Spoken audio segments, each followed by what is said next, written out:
So we're only going to take about 5 minutes apiece, just to briefly introduce an idea as we get ready for rolling out our teaching come September. So I'm going to share my screen here. All right, hopefully you can all see that. So I'm actually going to talk about online introductions. So I'll be honest with you, I'm here at Mount Allison, and I started in e-learning really in the 1990s, if you can believe it, late 1990s. I know for many of you, teaching online is a new idea. So I've been kind of in the field for a little while. And online introductions, especially if you're not having a face-to-face component, but even if you are having a face-to-face component, can be a really good way to learn more about your students. And Angie's going to talk about that just after me, actually. So what I often do in my online classes is that I often do it as a forum. You can also do it as an assignment, but I like setting up a forum. We're all using Moodle, and so it's pretty easy for you to add a forum, or if you happen to be using a different management system, learning management system, you can use whatever option you have for forums. So one of the things I like to do, though, is two things, I guess, is model good behavior, let's say, and introduce myself. And the other thing is provide students with some questions to help spark them. So I will do things like, ask students to introduce themselves in the forum. So it's public. We can all see one another. I'll ask them things like, what's your favorite movie? These are things that we often do face to face too. But I find what happens online is we have more time. We have more time to read. We have more time to prepare our introductions. So rather than in a course situation face to face, where students might just give me something really, tertiary and short, they actually will. I'll learn more about students when they do online introductions. So again, you've done a lot of these things probably before, but one of the things that we can also do is when we ask things like, what's your favorite movie? People can actually add links to things like the trailer for the movie. If we add things like, or ask them to tell us what their favorite musical group is, they can do the same thing and link to YouTube videos. Maybe ask what your favorite book or author is. Maybe what's your favorite place, and they can add a picture of that place, maybe with them in it, or even a video. And if we want to get a little more, say, explicitly course related, we can ask them to do things like answer questions like, what brought you to this course? What do you hope to learn in this course? Again, these are similar things that you do face to face. Another thing that I like to do is ask them what profs have done in the past that have helped them with their learning, and then I turn it around on them. And I say, okay, now tell me what you've done in the past that's helped your learning, and what's been a barrier.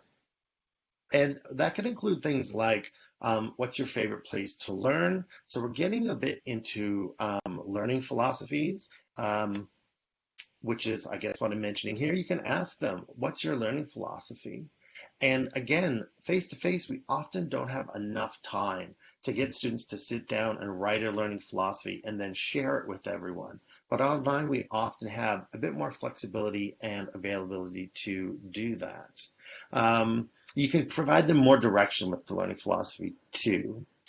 And I often do. I'll give them explicit questions, like, here are the things to think about with your learning philosophy. You can be, again, more fun if you want to do things like, what 5 things would you bring to a deserted island? I prefer desert islands, but deserted is okay. Here's some other fun things you can do as well that it's a little more difficult to do face to face. Ask your family members. So ask them, hey, like, what was I like in K to 12? What were my favorite subjects? What did I do? And get those students to report back. Here's what my family members said. But as I've already mentioned, to model this, introduce yourself with personal, but not too revealing. That's supposed to not too revealing information, and even maybe career information. So I will say things like, here's what I've studied formally, here's what I've worked at, and students will do exactly the same. They love sharing pictures of their pets. They love talking about where they may have traveled. So I said here, it's amazing what you can learn about the students online that you wouldn't necessarily learn face to face given the flexibility and time. So even though it's often considered by some that online learning is alienating, I actually find I learn a lot about students, a lot of interesting things. And the other thing you can do with Moodle is, in fact, there's a video capability within Moodle you can use in the forum. The students don't have to know anything fancy. They don't have to use any additional software. Just within their browser, click the little video icon and record a 2-minute video. So you can actually have students record themselves and present that. And I do that as well, recording as well. Welcome to the class. Here's who I am. Now, one thing that I have discovered that it's a nice idea or perhaps a good idea in terms of motivating students, you'll get a lot of people responding even if it isn't an assignment. But if you make it an assignment and make it just really, really low stakes, but make it part of the professionalism and participation grade, that can be a really nice way of making certain that students actually do some online introductions. So that's all I wanted to say about online introductions. She's in the Department of Human Kinetics and the director of the Teaching Center there as well. And she's going to talk to us about learning more about your students. So I'm just going to exit out. I'm going to stop my sharing. Perfect. Thanks, Toni. I'll just start talking right away as you make those changes. Thanks for that introduction. So Toni actually talked about a lot of questions that I would suggest as well for getting to know our students. And my approach is I think it's useful for whether you're online, face-to-face, physical distancing, the whole bit. So a couple things to keep in mind when we want to learn more about our students is actually asking some of these questions ahead of time. So I'm aware of using things like Microsoft Forms, which is all part of our Microsoft Suite Office of tools that we can use. Send that to our students a week or two before classes start and ask a few questions. Now, this can actually be useful in a couple of different ways. If you're planning on a group project and you want to place your students in groups and you want to make these groups diverse and fair so that they'll work together, a couple of my colleagues in Human Kinetics have been using this for a couple of years and they haven't had any troubles with the group projects as a result of matching the groups this way. So they ask things like, are you an introvert? Are you an extrovert? But there's other things as well. What year of study? So those are more things related to for the group forming. But on that same form, you also can ask some more of the personal questions. So like the style of learning and whatnot. Now, this form only comes back to the professor. It's not shared widely with the class. So there could also be that open-ended question. Is there anything else about you that I should know that's going to impact your learning this term? And so that's an important question to ask. Toni already talked about the online videos, and I don't want to say too much more about that because Elizabeth is also going to talk about videos and how we can use those in our teaching. But that's a great way of introduction. If you are teaching online using Moodle or Acorn or whatever your system is, you could actually model. This is the kind of introduction I want. These are the kinds of questions you can answer in that, so that could be there. It could also be simply a forum where it's the first time they're having to participate in this forum, and it's the practice before they have the discussion forum where they will be getting grades for. The other part I'd really like to talk about is day one of classes. And again, you choose to use these ideas whether you're teaching online, synchronously or asynchronously, or you're teaching face-to-face. So, and I'm going to share ideas that I've actually done in first-year classes and fourth-year classes and also in second-year classes. So my approach is a little bit different. In my first-year class, and I would normally get them first week of classes face-to-face, I actually have the students using, I've used cue cards in the past, but now I use scraps of paper where they're folded, they can use either side, where in one side they tell me something that they're excited about for the class, and on the other side something that maybe they're worried about and it could even be about school, and I try to give them different options. They don't put their names on this one. This is one, and I'm not sure we can do it with physical distancing, but this would have been one where I'd have them swap papers a whole bunch of times and read what's there, and this is something I've done in a class of 150 students. Then I would say, okay, I want 10 of you to stand up and tell me 10 things that this class is excited for, and then 10 of things that they're worried about.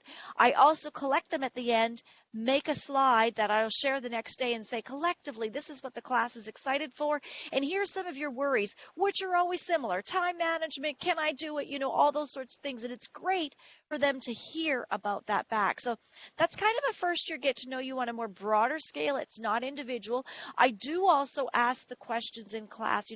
I'll get them to fill something out, name, hometown, why you chose this program. I've done those things too, and I always end with is there something I need to know about your learning? That might affect your learning this term. Things that I do in my upper year classes, these are other get to know you questions, and they can be done anonymously and shared within the class, or just done and then with their names on it so that we can find out who's in the class. So I'll ask questions like, in my child growth and development class, what do you know about child growth and development? What do you think you know? And what would you like to know? And then I like to collate these again, because sometimes there's some misconceptions about the process that I want to share. I also ask, and Toni talked about flipping this around and turning it back on our students. I'll ask students, what is a professor that gives 100% in your class? What do they do? And then I'll say, what does a student who gives 100% to a class do in class? And then I turn it back on them, collate it, and say, okay, this is what you told me is what a student who gives 100% is. So we'll talk about those things, and they can form our class rules. So those are a couple of ideas. Looking forward to chatting more in our breakout sessions. I'm going to pass the mic on to Elizabeth Wells, who is at Mount Allison. Toni did much better than me because he knew all of my titles. I don't know all of Elizabeth's titles, though she was Dean of Arts. Maybe she still is, and I know she's very well respected, and she's going to talk to us about videos. Thanks very much, Angie, for that very kind introduction. I'm going to talk about something today that I've actually been talking about for years now in different contexts and different presentations, which is now sort of suddenly hit against COVID in this really interesting way, and that's the use of video in the classroom. So what I found when I was teaching a first-year course years ago that had different assignments every week, like every assignment was unique, I had in my syllabus very detailed, like numbered, step instructions of what to do. But I would find that when we got to class, somebody would always put up their hand and say, well, can you go over the assignment? And somebody else would turn to them and say, but it's all there. It's all explained. Why are we spending class time doing this? And I felt that I was spending a little bit too much time reiterating what I was doing. But I realized, wait a minute, these are visual learners. These are people who need someone to tell them, even if they can read it, what to do. So I went out with Toni Roberts, my colleague and friend, and with a video camera, and what we did for all 10 of the assignments, or maybe there was 12 assignments, we made short 2-minute unscripted videos with me in different locations. So there was one about the news, so I was standing outside our local newspaper office, or there was one about sharing information, and I was sitting in the coffee shop. And so what I would do is I would just talk through what I was expecting from the assignment, basically talking exactly what I said in the syllabus, but a little bit more friendly, a little bit more unstructured. We did one take of each one, so this is not a huge, production project. And then we put them up on Moodle. So I thought, okay, no one is ever going to watch these homemade videos. And I discovered that not only did they watch them, but people from other classes, other courses were watching these videos, which was crazy. What happened was I started to have 0 questions in class about the assignments. I was also getting better assignments than I had ever gotten before in terms of people following the instructions. And the great thing about it was that instead of me getting up and talking one day and maybe you missed class or maybe you weren't paying attention, they could watch them 100 times if they wanted to, whenever they wanted to, in any order. And so it made for a really, really great experience. Now, my idea behind it was not to sort of make myself less available in class. It was to make myself more available outside of class by having my face and my voice and my body all describing this stuff in a very casual and approachable way. So that's how I started using video and started talking to people about how they might strategically use it. It's particularly good for situations in which, again, you might have a little bit more complicated assignment. I don't suggest, the whole thing of just, putting down an entire lecture with your face on it, because that can be deadly. And that's something we're working towards with COVID, is how do we make online teaching where you're talking more engaging. But what I decided to do for this year is that I have a class, again, the same class as a first year foundation course. And so what I've done is I've made a little video for every week, and it's called Happy Hour with Dr. Wells. So I'm sitting in my swivel chair at home with a little drink, and on the first one I say, this is not to suggest you should drink. You can have some lemonade or a cup of tea with me. But here we're just going to take a couple of minutes to talk about what's coming up this week. What are the kinds of things we're going to be learning? What kind of music are you going to be listening to? And at the end I toast them and say, and here's to you. Have a good week. So I've got one of these for every one of the 13 weeks of the course. Again, just to give them a little bit more of me, because a lot of what I'm going to be doing is PowerPointing and talking at the same time online. So I hope that they watch these videos, but what I would say is, when Toni and I first made them, we had to take out a video camera, he had to take them out and download them and edit them. Now I'm making them on my phone. My TA is taping them for me, and we get them uploaded and programmed within minutes. So everybody who has a smartphone can absolutely do this. And again, the idea is not, I have this terribly scripted dramatic thing with lighting or nothing like that.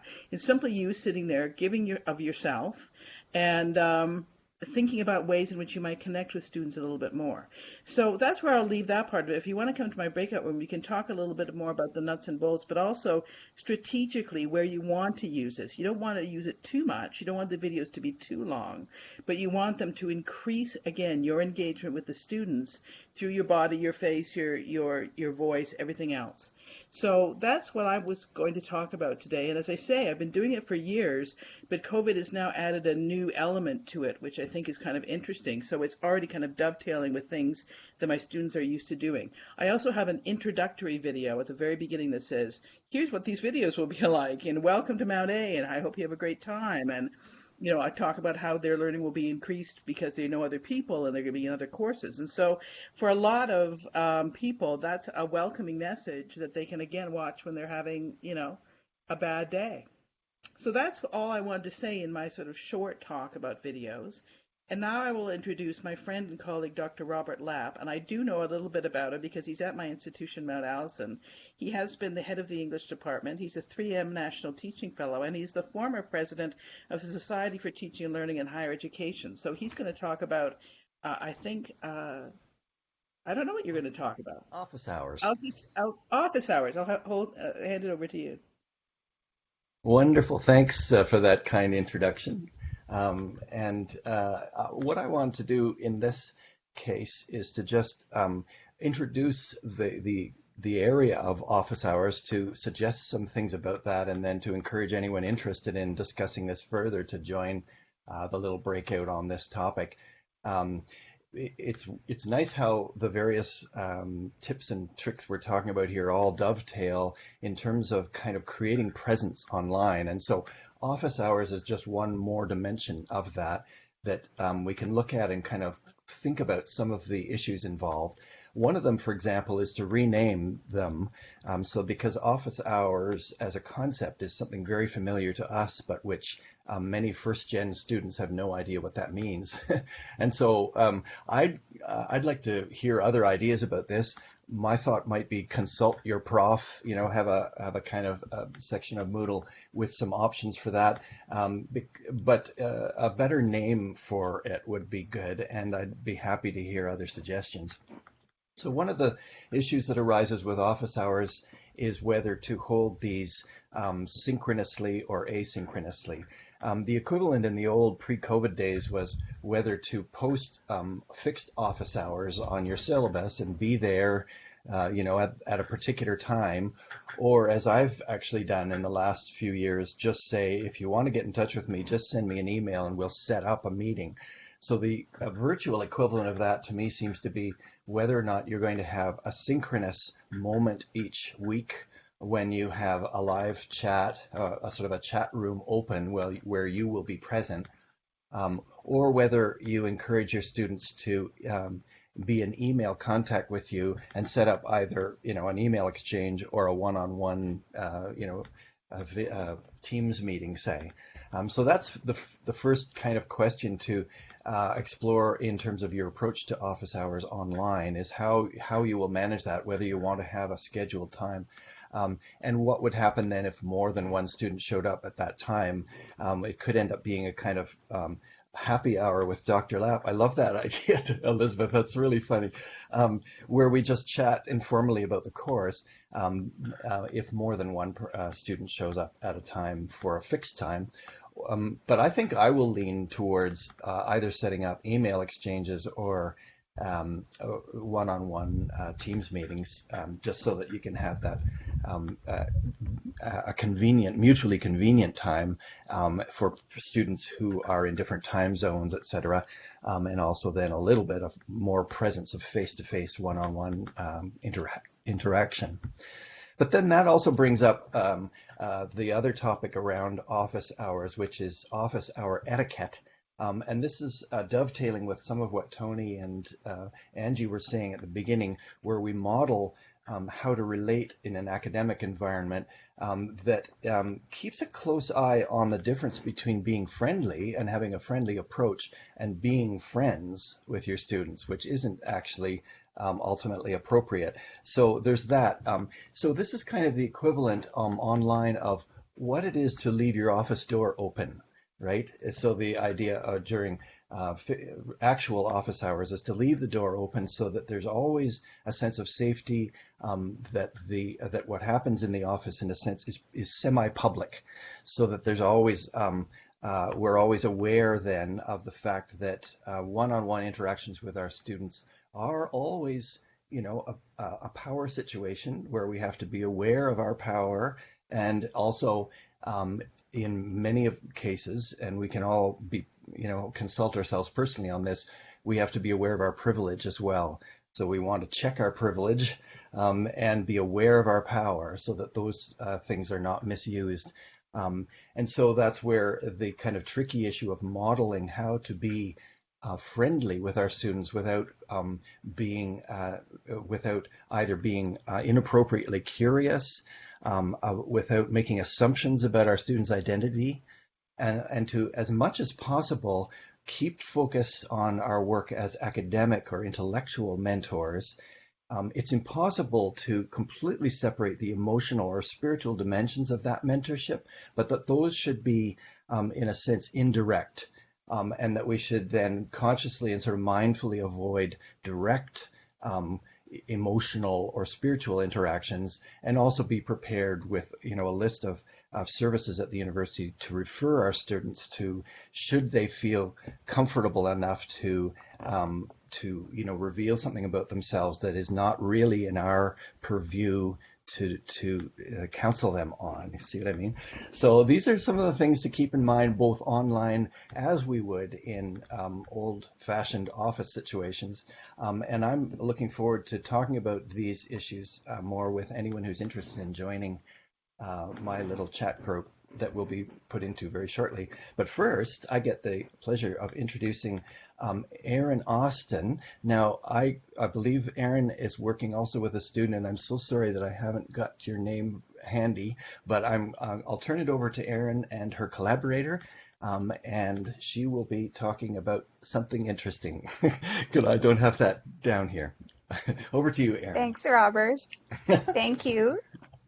And my apologies, I'm in a rural area, and the internet is sort of slow today, so I hope that the audio quality is okay.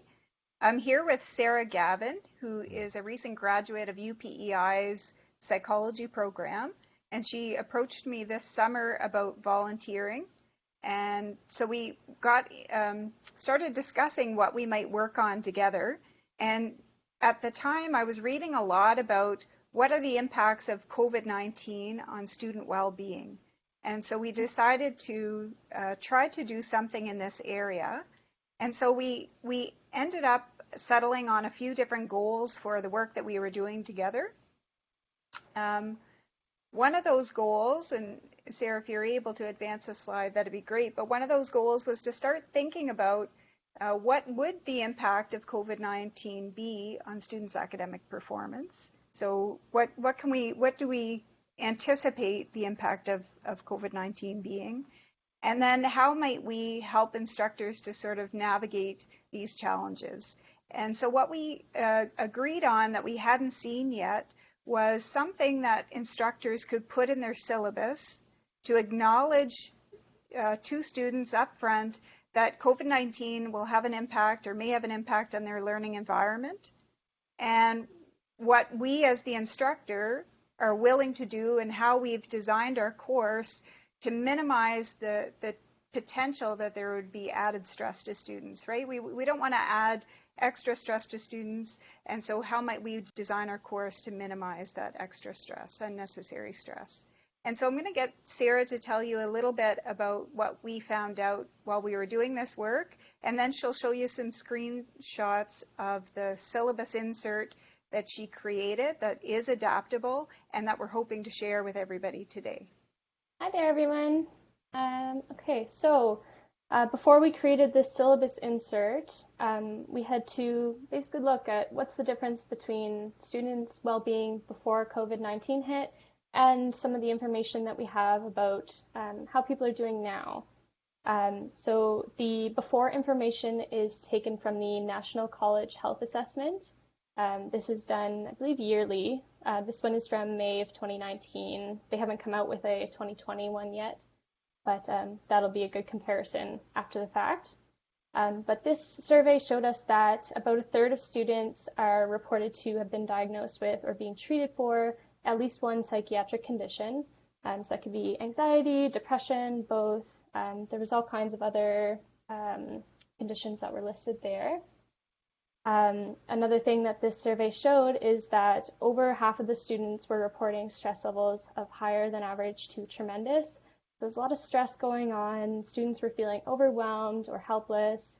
And they were also reporting that their academic performance was being negatively affected by stress, anxiety, depression, concern for a troubled friend or family member, and finances.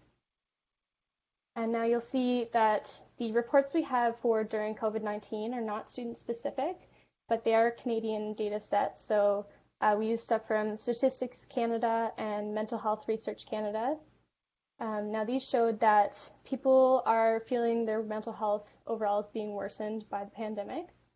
And this effect is actually stronger for the age group of 15 to 24. So that's right in our student bracket there. And self-reported anxiety levels have been quadrupling, self-reported depression levels have doubled, and survey respondents also said that they are worried about their loved ones, their own health, the economy, their jobs, how to pay their bills. And on the previous slide, we already saw these things do negatively affect their academic performance. Now, what does this all mean for those of you who are teaching a course? Well, that's where our syllabus insert came into play.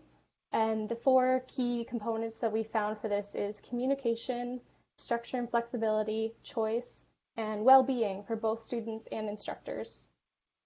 So this here is a screen grab of our syllabus insert. It starts off by just acknowledging, we are living in an uncertain time, stressful times, and this can have an impact on your experience as a student. So what follows is some ideas or suggestions for instructors to kind of incorporate these things into their course just to make it a little easier, to balance out the struggles that are happening right now. So the first is clear communication. This was talked about by a few of you already. It's just, making sure that information is accessible to students, that they can see what they need to do. So one of the suggestions we had was providing an online forum so students can ask questions, and then those could be answered at the end of the week. All these suggestions are just things to get, instructors thinking, figure out what works for their course, what doesn't, because no course is going to be exactly the same, of course. And then if you look at structure and flexibility, this is kind of a delicate balance of, having your deadlines that a student has to meet, but also, things can come up that we won't be able to predict. Like this pandemic has already brought a lot of random changes that no one could have seen coming. So something to count for this could be granting a couple of free late days. You can just put that towards an assignment if something comes up. The third point that we had was choice. So this is all about empowering students to take control of their own learning. And, this is a time of a lot of feeling helpless, like we saw in the previous data. So having that little bit of control, say letting them choose the topic of their assignment, that can go a long way in helping them care about their learning more. And the final point was well-being. Now this here, we thought it was important to recognize that as instructors, you are not mental health professionals. You are not a doctor. You can't be everything for your students. But, it's easy to provide these resources. So you'll see for each of the 4 institutions, I put together a different list of resources, both for on campus and just locally and provincially as well. So we're hoping that in our little chat group or discussion group, we can discuss how we might add to these, add ideas to these syllabus or these topics under the syllabus insert, and then make it available to people that they can adapt for their own use. So I think now is probably the time where we're getting ready to move into our different breakout rooms.